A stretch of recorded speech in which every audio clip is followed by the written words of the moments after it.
কবিতার ভিডিওটি শুরু করার পূর্বে কয়েকটি গুরুত্বপূর্ণ তথ্য আপনাদের মধ্যে ভাগ করে নেওয়া উচিত। যদি আপনি এই ভিডিওটি ইউটিউব বা ফেসবুকের প্রোফাইল বা ইনস্টাগ্রাম আমাদের নিম্নলিখিত অ্যাকাউন্ট থেকে দেখে থাকেন, তাহলে এই চ্যানেলটিকে সাবস্ক্রাইব বা ফলো করে নিন। এর পাশাপাশি আমাদের প্রতিটি ইন্টারেস্টিং ভিডিও বা নতুন নতুন অজানা ভিডিও জানতে পেরে কেমন লাগছে, যদি আপনার মন থেকে অন্তর থেকে ভালো লেগে থাকে, তাহলে প্লিজ প্রতিটা ভিডিওকে লাইক করুন। এর পাশাপাশি আপনার বন্ধু বান্ধব বা বিভিন্ন রকম অ্যাপসের প্ল্যাটফর্মে আপনি আপনার নির্দিষ্ট অ্যাকাউন্ট থেকে শেয়ার করে দিবেন, অর্থাৎ তাদেরকে দেখার সুযোগ করে দিবেন, মানে প্রতিটি আমাদের ভিডিওকে শেয়ার করে দিবেন। এর পাশাপাশি আপনার মতবাদ এবং আপনার এই হোলি উৎসব অর্থাৎ দোলযাত্রা কেমন কাটলো তা সম্পর্কে আমাদের প্রতিটি ভিডিওর অর্থাৎ এই ভিডিওর কমেন্ট বক্সে লিখতে পারেন, অর্থাৎ আপনি কমেন্ট করুন। প্রত্যেকটি কমেন্ট পড়া হয় এবং সম্পূর্ণ পুরো ভিডিওটি দেখবে। অত্যন্ত গুরুত্বপূর্ণ এবং ইন্টারেস্টিং এবং মজাদার ভিডিও হতে চলেছে এই দোলযাত্রা অর্থাৎ হোলি নিয়ে এই ভিডিও কবিতার। তাই পুরোপুরি ভিডিওটি দেখুন স্কিপ না করে। ধন্যবাদ, নমস্কার, বন্দে মাতরম। কবিতা রঙের দোল, কবি জয়দীপ দত্ত। এতক্ষণে আমরা জেনে নিলাম এই কবিতার নাম রঙের দোল।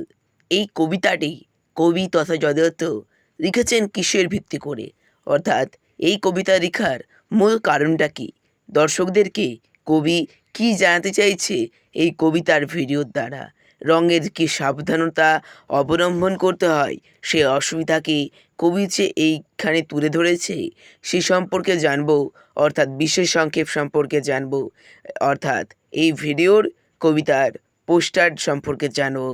চলুন যাওয়া যাক এই কবিতার ভিডিওর পোস্টারের পাতায়। ফার্স্ট পোস্টারের মাধ্যমে কবি তথা জয়দত্ত জানাতে চাইছেন যে এই রঙের দোল এই কবিতার দ্বারা কবি যেটাকে বলতে চাইছে সেটা হচ্ছে রাধা শ্যামের সেই মধুর স্মৃতির খেলা।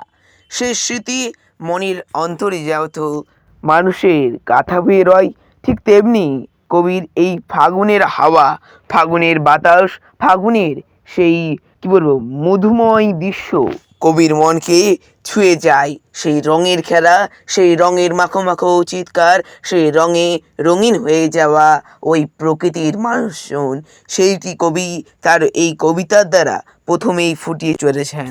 এর দ্বারা কবি বুঝাইছেন বসন্তের এলে গেলে অর্থাৎ ফাগুন যখন হাওয়া লেগে যায় মানুষের বাতাসে, সেই বাতাস যখন মানুষের গায়ে লেগে যায়, ঠিক তেমনি মানুষের সেই আবির, আকাশ পুরো আবিরেময় হয়ে যায় এবং ওই আবির এক সুন্দর মিলনের বার্তা প্রকাশ করে। এর পাশাপাশি সেই আবির মানুষের প্রত্যেকটি মানুষের কাছে খুশির ছোঁয়া প্রত্যেকটি ঘরের মানুষের কাছে এনে দেয়।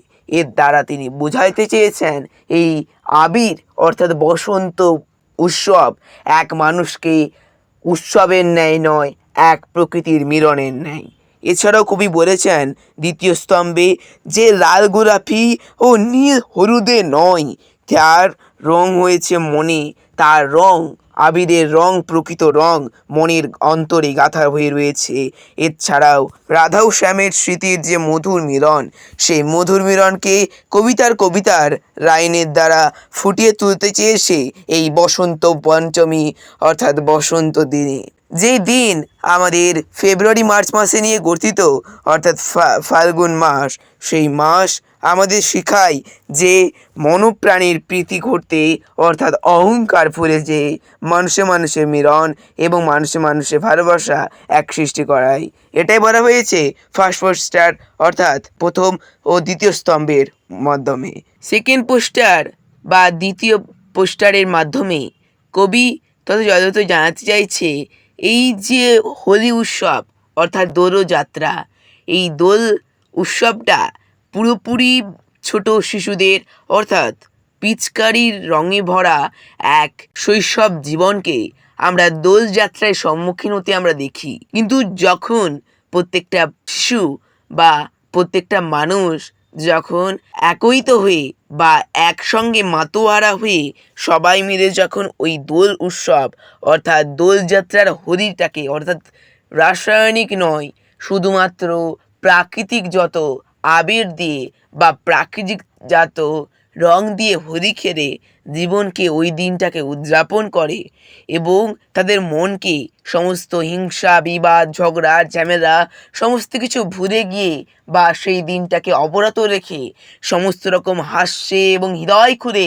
একে অপরের সঙ্গে রঙে রঙিন হয়ে যাচ্ছে। এই প্রকৃতি মানুষকে সবসময় দেখা যায় না, ঠিক এই দোলযাত্রার দিনেই দেখতে পাই। এছাড়াও দোল পূর্ণিমা অর্থাৎ পূর্ণিমার চাঁদের যে জ্যোৎস্নাকৃত আলো, সেই জ্যোৎস্নাকৃত আলো এই রাতের বেলায় আমরা দেখতে পাই যেন বাসুক বাঁধে অর্থাৎ বাসা বেঁধে রয় পুরো আকাশময় এক কৌণিকে এক কোণে, যেন আলো দিচ্ছে পুরো অন্ধকারটাকে, যেন অন্ধকার পরবর্তী দিনে আলোয় আলোকিত হয়।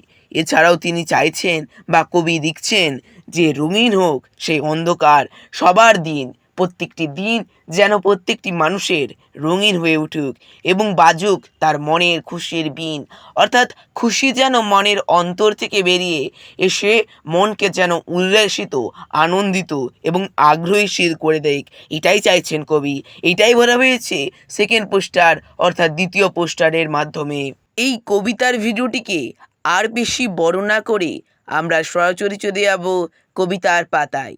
চলুন যাওয়া যাক আজকের কবিতা রঙের দোল কবিতায়। কবিতা রঙের দোল, কবি Joydeep Dutta.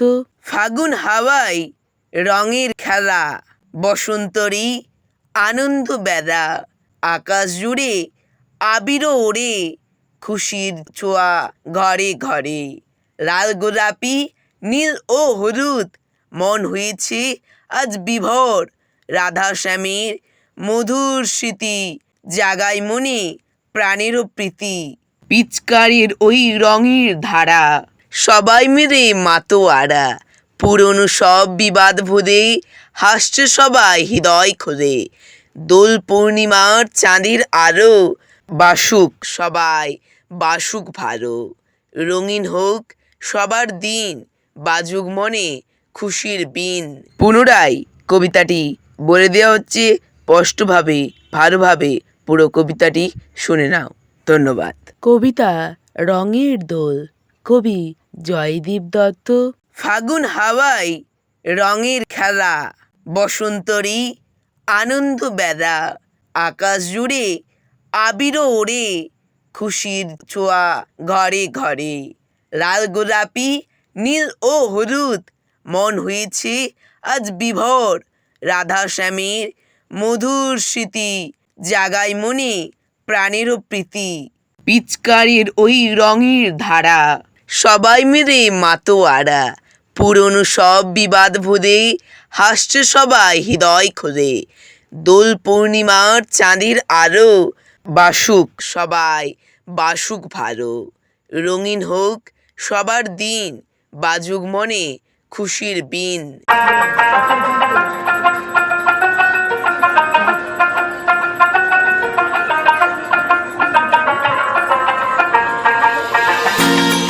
Please like and subscribe.